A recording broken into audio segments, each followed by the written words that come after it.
যে মানুষগুলো পাহাড়ি অঞ্চলে বসবাস করে এই মানুষগুলো প্রতিদিন জীবন যাপনের জন্য বিভিন্ন রকম পদ্ধতি বুদ্ধি খাটিয়ে তারা কিন্তু আয় উপার্জন করে। তেমনি আজকের ভিডিওতে আমি আপনাদেরকে একটা পাহাড়ি মেয়ে জেলের বুদ্ধি খাটিয়ে মাছ ধরে জীবনযাপন করার দৃশ্য দেখাবো। ভিডিওটা খুবই ইন্টারেস্টিং, পুরোপুরি দেখতে থাকুন। মেয়েটা মশারির মতো করে একটা খাঁচা বানিয়ে নিয়ে এসেছে, এবার মাছের খাবার তৈরি করছে মাছ ধরার জন্য। এই যে দেখতে পাচ্ছেন এখানে ডিম আছে, কিছু মাছের গুঁড়ো খাবার আছে, তারপরে রয়েছে বালি মাটি, এগুলো মিক্সিং করে বল বল করে নেওয়া হচ্ছে। দেখুন কতটা বুদ্ধি খাটিয়ে সে মাছ ধরে, পুরোপুরি ভিডিওটা দেখতে থাকুন, খুবই ইন্টারেস্টিং। এবার যে বলগুলো তৈরি করা হলো মাছের খাবার, এগুলো প্রতিটা ওই খাঁচার মধ্যে দিয়ে দেওয়া হয়েছে। যেখানে মাছ রয়েছে ঠিক ওই জায়গাগুলোতে কিন্তু এইটা ডুবিয়ে দেওয়া হচ্ছে। পাহাড়ি অঞ্চলে কিন্তু এই ধরনের ছোটখাটো নদী থাকে, পাহাড়ি নদী, ঝর্ণার পানি, তারপরে পাহাড়ের পানি বেয়ে এসে খাল বিল তৈরি হয় এরকম।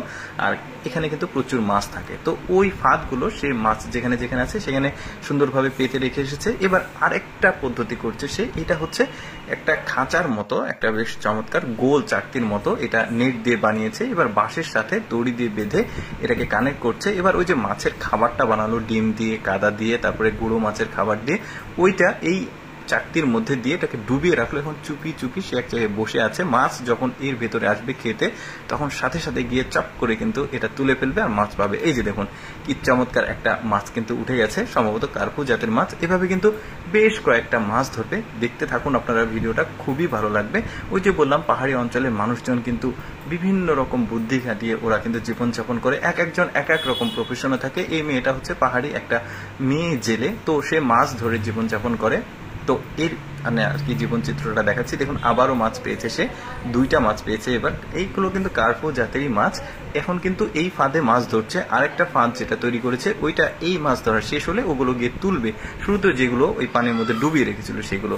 এই যে দেখুন বেশ চমৎকার, এবার দুইটা মাছ পেয়েছে, বড় বড় দেখা যাচ্ছে কার্পু মাছ। এভাবে কিন্তু আরো অনেক সে মাছ ধরবে। এই যে দেখতে পাচ্ছেন এই ফাঁদ দিয়ে তার মাছ ধরা কিন্তু কমপ্লিট। এখন সে চলে যাবে ওই যে যেটা পানির ভেতরে ডুবিয়ে রেখেছে সেটা তুলতে যাবে সে। দেখুন এখানে মাছ ধরা হয়ে গেছে, সেখান থেকে চলে যাচ্ছে। এবার এসেছে ওই ফাঁদগুলো তুলতে, পানির মধ্যে ডুবিয়ে রাখা ওইটা। এই যে একটা তুলেছে, হ্যাঁ মাছ পড়েছে সম্ভবত, হ্যাঁ এটাতেও মাছ পড়েছে। সে কিন্তু খুবই খুশি, আজকে কিন্তু সে অনেকগুলো মাছ পাচ্ছে। এই যে দেখতে পাচ্ছেন এর মধ্যে সম্ভবত একটা শোল মাছ পড়েছে একটা খাঁচার মধ্যে, আর একটা কার্পু জাতের মাছ বা তেলাপিয়া সম্ভবত। এই যে দেখতে পাচ্ছেন এইটা কিন্তু ওই যে পানি রয়েছে পলিথিন, ওই পলিথিনের মধ্যে পানি দিয়ে মাছগুলোকে জীবিত রাখছে, কারণ এটা বাজারে নিয়ে গিয়ে তাকে আবার বিক্রি করতে হবে, কারণ জীবিত মাছ না হলে তাহলে দাম ভালো পাবে না। এই যে দেখতে পাচ্ছেন আরো দুইটা আরেক জায়গাতে রেখেছিল, ওই দুইটাতেও মাছ পড়েছে, এইটাও কিন্তু তুলে নিচ্ছে। দর্শক কেমন লাগলো আজকে পাহাড়ি অঞ্চলের একটা মেয়ে জেলের বুদ্ধি খাটিয়ে মাছ ধরার দৃশ্যটা, কমেন্ট করে জানাবেন। আর এইরকম ব্যতিক্রম ভিডিও প্রতিদিন দেখতে পেজটি ফলো রাখুন।